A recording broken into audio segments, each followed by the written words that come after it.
નાના બાળકોને કેમ પેન્સિલ આપવામાં આવે છે અને મોટા બાળકોને પેનથી લખવામાં આવે છે? કેમ કે બાળક જ્યારે નાનું હોય ને ત્યારે ઘણી બધી ભૂલો કરતું હોય છે, એટલે એનો હક છે ભૂલ કરવાનો. એને બધા સપોર્ટ કરશે.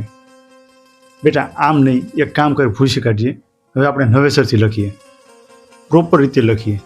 હું તારો હાથ પકડું છું, કેમ કે બાળક છે, નાનું છે, ત્યારે બધા સપોર્ટ કરશે. ભૂલ થશે ને તો ભૂલ સુધારવા માટે બધા લોકો સાથે રહેશે. અને જેમ બાળક થોડા ધોરણો ક્રોસ કરશે એટલે એને પેન્સિલ બંધ કરીને પેન આપવામાં આવે છે, એવું માનીને કે હવે એને આવડી ગયું છે. જ્યારે એ પેન આવી જાય ને પછી ભૂલ કરવાનો આપણો કોઈ હક નથી રહેતો. ચેકચાક થાય, ભૂલ કરીએ તો નોટિસ થાય, દેખાય આવે કે આણે કરેલી આ ભૂલ છે. પેન્સિલમાં દેખાતી નથી કે ભૂલ હતી એમ. જીવનમાં પણ કંઈ આવું જ છે.